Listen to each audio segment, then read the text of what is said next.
네, 안녕하세요.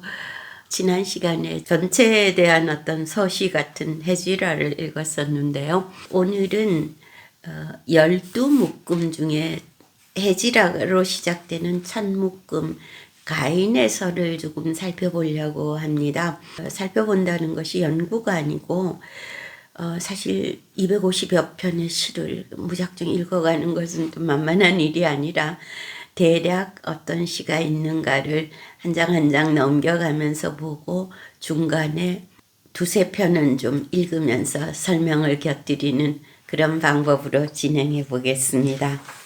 네, 첫 묶음 가인에서입니다. 모토 같은 게 하나 달려 있어요. 20회를 보내며 내게 주어진 것 누렸노라. 더없이 아름다운 세월이었노라. 바람의 그 일족의 시대처럼. 알듯 말듯한 문구인데요. 예, 바람의 그 일족의 시대는 뭔가 페르시아에서 평화로웠던 시대 같고 지나간 20년을 평화로웠다는 이야기를 보탠다는 것은 지금 매우 혼란했던 때 나폴레옹 침공 등등으로 유럽이 뒤집혀 있던 그런 시대가 시대적 배경이 되고 전체적으로는 정신적인 오리엔트행, 남과 북과 서가 다 쪼개지고 그 와중에 동방으로 가는 그런 정신의 여정을 담은 것이 전체 서동시집이고 특히 첫 묶음 가인에서는 그러합니다. 해지라는 우리가 살펴보았기 때문에 그 다음부터 좀 책을 보시면서 살펴보면요. 그 다음 나온 시는 축복의 담보물이라는 시입니다. 오리엔트에 있는 여러 가지 부적들 이야기가 나와요. 참 낯설지요. 탈리스만, 아물렛, 새김끌, 아브락사스 이런 얘기들이 나옵니다. 인장 반지도 나오고 그런 것들이 삶에서 낯선 곳에 가니까 우선 낯선 풍물이 좀 먼저 눈에 보이는 것이요. 이런 부적들하고 좀 관련해서 권하고 싶은 거는 페르시아까지 가기는 일 쉽지 않으니까 파리에 아랍박물관 뮤지에 다랍에 가시면은 이런 탈리스만 같은 것들이 많이 진열되어 있습니다. 그 다음 시는 거침없는 생각이고 거침없는 생각은 정말 이제 거침없이 나아가는 것이고 그 다음 시는 제목이 아예 탈리스만입니다. 뭔가 하면 정말 부적 같은 중요한 글귀들을 담았어요. 예를 들면 이런 겁니다. 동방은 신의 것, 서방은 신의 것, 북녘과 남녘은 고요히 그 두 손의 평화 안에 들고 다녀야 될 것 같은 그런 구절이고 동서남북이 다 신 안에 있다는 것이죠. 그런 어떤 그 낯선 풍물 중에서도 특히 좀 정신적인 것이 드러나는 풍물을 먼저 바라보고 그 다음 바라보는 것은 4가지 은총입니다. 정말로 여행을 간 것 같습니다. 아라비아인들에게서 중요한 거죠. 제일 먼저 나오는 게 터번이고 그 다음에 칼 한 자루 있고 그 다음에 노래가 있고 이런 현실적인 낯선 풍물. 왜 저렇게 터반을 꼭 쓰지? 왜 옷을 이렇게 꼭 입지? 이런 어떤 단순한 여행객으로서의 그 호기심 같은 것도 나오면서도 역시 그 사람들의 생활에서의 중요한 것들을 시의 형식으로 살펴보고요. 그런 낯선 풍물이 있는가 하면은 지금 출발하는 나의 입장이 늘 같이 이렇게 교차가 됩니다. 그래서 고백이라는 시가 그 다음에 나오는데 고백은 참 재미있습니다. 그래서 얼른 읽어보겠습니다. 고백, 감추기 어려운 거 무엇일까? 그건 불. 낮에는 연기가 드러내고 밤에는 불꽃이 드러내지 그 무시무시한 것. 감추기 어려운 것 또 하나는 사랑. 아직 가만히 품고 있어도 아주 쉽게 두 눈을 넘어 나가지. 숨기기 가장 어려운 건 한편의 시. 써서 말로 덮어놓지 못한다. 시인이 힘차게 노래 부르고 나면 그건 속속들이 그의 몸에 스며들지. 사랑스럽고 다정하게 적어놓고 나면 온 세상이 그걸 사랑해 주길 바라지. 시인은 시를 누구에게나 흥겹게 큰 소리로 읽어준다네. 그게 우리를 괴롭히든 북돋우든. 네. 시라는 표현 예술의 그 정말 본질을 아주 재미있게 그러나 핵심을 찌르면서 그 표현해 놓은 것인데요. 시인이 써놓으면은 온 세상이 그걸 사랑해 주길 바라죠. 예, 시인은 시를 누구에게든 흥겹게 큰 소리로 읽어준다네. 그게 우리를 괴롭히든 북돋우든 이런 그 재미난 구절도 덧붙여져 있고요. 그 다음에 이 시 안에는 특별한 표현이 하나 있습니다. 숨기기 가장 어려운 건 시라고 그랬는데 사랑은 이렇게 눈을 넘어 나오고 그보다 더 숨기기 어려운 게 시라고 하면서 써서 말로 덮어두진 못한다 이런 표현이 나와요. 번역할 때 많이 고심을 했는데요. 말은 요즘은 누가 쌀을 어디 장에 가서 말로 사나요? 다 포대에 든 거 사오는데 옛날에는 되로 되고 말로 됐기 때문에 말이라는 게 참 중요한 그 생활의 도구였습니다. 근데 써서 말로 덮어두지 못한다. 예, 말은 큰 그릇이죠. 그걸로 덮어두질 못한다. 왜 이런 표현을 썼을까? 이거는 사실 성서에 나오는 표현입니다. 그 성서에서는 우리말 성서 번역은 촛불은 켜서 등경 밑에 두지 아니하고 이렇게 번역합니다. 촛불은 켜서 촛대 위에 올려놔야지 그 밑에 넣지 않는다고 이렇게 표현을 했는데 루터 번역의 독일어 표현은 촛불은 켜서 말로 덮어놓지 않는다. 조금 더 강력하지요. 등경 밑에 두는 것보다.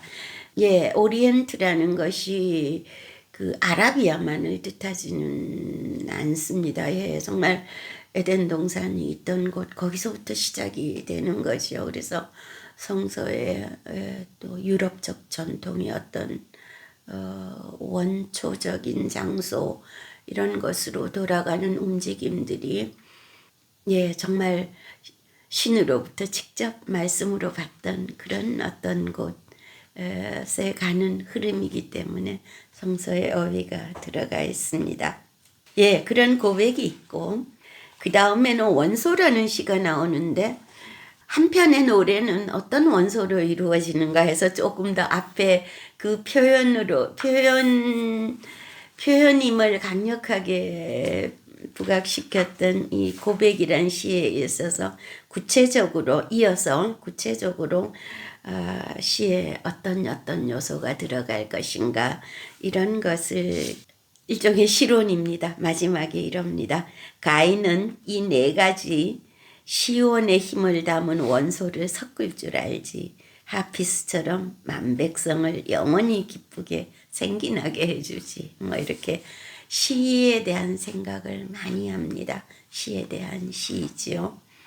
그 다음에는 창조와 생명주기라는 아주 유머러스한 시가 있는데요.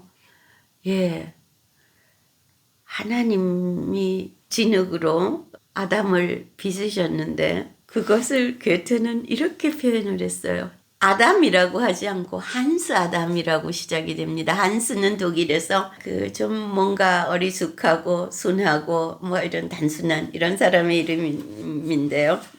한번 그냥 쓱 읽어보겠습니다. 창조와 생명주기. 한스 아담은 흙덩이였는데 신이 인간으로 만들었다.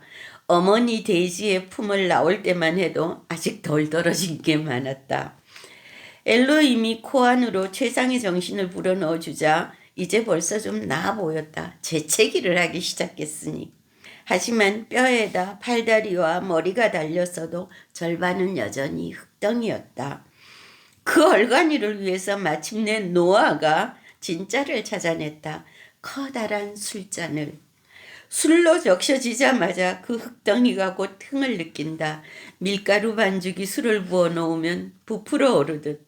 그렇게 하피스여, 그대의 아리따운 노래, 그대의 신성한 본보기가 우리를 인도하리. 술잔 부딪히는 소리 가운데서 우리 창조주의 성소로. 네, 14세기 페르시아 시인 하피스의 시집을 읽고 쓰이기 시작했다고 그랬지요. 하피스가 노래한 것이 사랑과 술과 노래였습니다. 사실 자자곡으로 읽으면 굉장히 불경한 거죠. 아담을 한스 아담이라고 그러고 술잔 부딪히는 소리 가운데서 우리 창조주의 성소로 이렇게 표현을 했습니다. 그래서 얼른 보면 매우 불경할 수 있는 것인데 그러나 어떤 그 근본적인 성스러움 이런 것은 또 바닥을 흐르고 이런 재미난 그야말로 아라베스크 같이 다양한 시들로 이루어져 있습니다. 그 다음에 현상이란 시 같은 거는 현상은 이 시집 중에 사실 시간적으로 제일 먼저 쓰인 건데요. 여행을 가다가 무지개가 떴는데 무지개가 이상하게 색이 없고 흰색으로만 햇무리가 떴어요. 그래서 그런 걸 보면서 자기는 이제 좀 백발이 돼가요. 그래서 마지막에 아주 즐겁게 그러니 너 쾌활한 노인아 침울해지지 말라. 머리카락 금방 휘어져도 그래도 너 사랑을 하게 되리. 이런 어떤 유쾌하고 예감에 찬 시를 쓰면서 괴테는 출발했습니다. 26살에 떠난 고향을 지금 거의 30여 년 만에 찾아가는 길인데요. 그 길에서 쓰인 첫 시였고요. 그 길을 가면서 들양귀비가 가득 핀 벌판을 바라보며 사랑스러운 것이라는 것도 쓰고 그런가 하면 이 아름다운 자연이 있지만 어디선가는 여전히 전쟁의 그 남은 목소리도 있고 이런 것을 분열이란 시에 담고 그 다음에 아주 아름다운 산성 곁을 지나갑니다. 마하트부크 성인데요. 요즘 기차를 타고 가면 한 30분 정도밖에 안 걸리지만은 바이마르에서 좀 떨어진 곳 아이젠ach에 있는 성인데 매우 아름다운 산성입니다. 그 성에서 루터가 신약 성서를 번역했던 곳인데요. 루터는 파문을 당하고 돌아오는 길에 처죽임을 당할 수도 있는 사람이었습니다. 바이마르 제후가 루터를 구하느라고 체포를 해서 그 성에 가두었어요. 그래서 거기서 루터가 성서를 번역하게 됩니다. 괴테는 그 성을 잘 보존하기 위해서 많은 노력을 했고 젊은 시절에 그 성에 자주 갔습니다. 그래서 그 성을 이제 나이 들어서 그 성 곁을 지나가면서 감회를 적은 글이 지금 여기에 옛 일이라는 조금 긴 시가 있습니다. 한 구절만 읽어드리면 거기 옛날 같은 향기가 나네. 그때 우리 아직 사랑으로 괴롭던 때 또 내 찬미가의 현들이 아침 햇살과 다툼하던 때 그때를 추억하는 그런 시가 들어가고요. 시에 대한 성찰이 이렇게 쭉 이어지지요. 함께 정신적으로 오리엔트를 가고 현실에서는 바이마르에서 출발해서 프랑크푸르트를 가면서 정말 시인의 감성이 나이 든 괴테에게서 56세의 괴테에게서 다시 되살아나는 중이거든요. 그래서 시에 대한 생각이 굉장히 많이 들어갑니다. 그래서 그 결정이 될 시가 노래와 형상이라는 시입니다. 시가 무언가를 요약한 시인데요. 노래와 형상. 그리스인이야 그 진흙을 눌러 형상들을 만들러지. 제 두 손이 빚은 자식에게서 그 기쁨이 소슬하지. 하지만 우리는 황홀하다. 유프라테스 강에 손담가 흐르는 물 속에서 물길 따라 물길 거슬러 저어보는 일. 그렇게 영혼의 큰 불을 내가 끄면 노래 울려 퍼지리. 시인의 맑은 손이 기르면 물이 둥글게 뭉치리. 물을 기를 때는 뭐 두레박이든지 뭐 그릇이든지 이렇게 하는데, 시인의 맑은 손이 기르면 물이 둥글게 뭉치리. 물이 저절로 공으로 뭉쳐서, 시인의 맑은 손으로 기르면 물이 저절로 뭉쳐서 이렇게 굴을 들고 와도 되는 이런 특별한 이미지를 만들어냈습니다. 사실은 이건 인도의 설화에서 나온 것인데요. 아주 정결한 브라ಹ만의 여인이 있어서 그 사람은 물 길러 갈 때 양동이가 필요 없었다는 이야기가 있습니다. 거기서 차용해서 이렇게 어떤 그리스 조각같이 이렇게 조탁을 한 게 아니고 그 어떤 영혼의 큰 괴로움들이 이렇게 저절로 빚어져서 이루어지는 어떤 형태의 시, 이런 것들을 생각했던 것 같아요.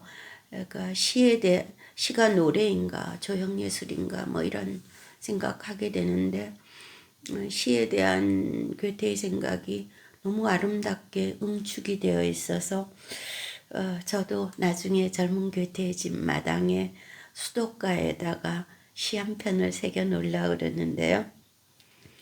이 구절입니다. 시인의 맑은 손이 기르면 물이 둥글게 뭉치리.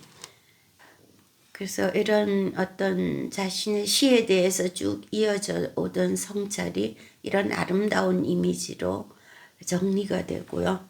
그 다음에 또 뭐 대담무쌍해서 그 다음에 당당하고 씩씩하게 뭐 이런 것도 있고요. 나아가는 이런 태도도 보이고, 온누리 생명이라는 것도 있어서 아라비아적인 페르시아적인 생각들도 들어오면서도 나름의 그 자연으로 확대를 해보는 이런 시가 있고, 사행짜리 짧은 시가 하나 덧붙여지지만 마지막이라고 할 시가 대단히 문제적인 시입니다. 그래서 그 시를 좀 한번 읽고 살펴보는 것으로서 마무리를 할까 하는데요. 제목은 황홀한 그리움입니다. 축복받은 그 동경 뭐 이렇게도 번역이 가능하고요. 황홀한 그리움. 아무에게도 말하지 말라. 현자 아니거든. 무사람들은 곧 비웃을 테니까. 불꽃 죽음을 동경하는 생명을 나 찬양하련다. 그대를 잉태했고 그대 또한 잉태시켰던 사랑의 밤이 식어가고 고요한 촛불은 타고 있을 때 낯선 느낌이 그대를 엄습한다. 어둠의 그늘에 더는 사로잡혀 있지 말라. 새롭게 욕망이 그대를 사로잡아 더 높은 교합으로 이끌어가니 어떤 원거리도 불사한다. 사로잡힌 듯 날아온다 하여 마침내 빛을 갈망하며 나비여 너는 불탄다. 죽으라 그리하여 이루어지라. 이를 마음에 담지 못한 한 그대 어두운 땅 위의 한낱 음울한 객일 뿐. 네, 설명이 좀 필요한 시인데요. 처음부터 거리감을 딱 둡니다. 아무에게도 말하지 말라. 현자 아니거든. 무사람은 비웃을 테니까. 그렇게 거리감을 딱 주고, 그러나 하고 싶었던 말. 불꽃 죽음을 동경하는 생명을 나 찬양하련다. 이 말이 하고 싶은 거예요. 그런데 그냥 적당히 듣고 시비하지 말라는 것이죠. 그러면서 어떤 이야기를 하는가 하면 그대를 잉태했고 그대가 잉태되었을 때 또한 그대가 누군가를 잉태시켰을 때 그 사랑의 밤이 식어가고 고요한 촛불은 타고 있을 때 낯선 느낌이 그대를 엄습한다. 정말 낯선 느낌을 주는 구절인데요. 이게 정말 무사람에 속할 것인지 현자에게 속할 것인지 독자는 좀 고민하게 됩니다. 어찌됐건 그 어둠의 그늘에 더 사로잡혀 있지 말고 더 높은 어떤 교합으로 이끌어 간다고 그랬는데요. 그러다가 갑자기 이야기가 달라집니다. 비유로 나갑니다. 어떤 원거리도 불사한다. 사로잡힌 듯 날아온다. 하여 마침내 빛을 갈망하며 나비여 너는 불탄다. 앞년까지 사람에 대한 이야기 같았는데 갑자기 불나비 이야기로 비유가 갑니다. 그러면서 마지막에 하고 싶은 말이요. 그 한마디를 위해서 이 긴 시를 쓴 건데 죽으라 그리하여 이루어지라. 독일어로 stirb und werd입니다. 죽으라 그리하여 이루어지라. 이 불나비가 지금 그렇게 되는 것이죠.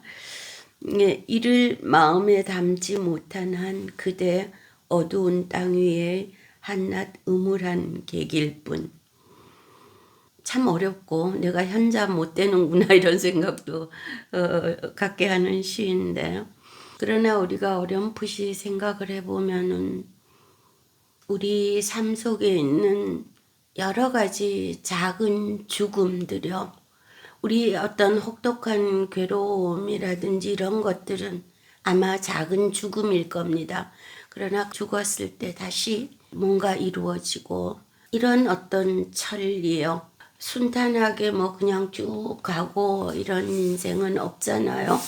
사랑을 해도 또 더 높은 갈망이 있고, 또 그것이 채워진다고 모든 것이 아니고 또 뭔가 더 높은 충동이 있고, 이런 것이 어떤 생명의 그 메커니즘이 아닐까 이런 생각을 해보게 돼요.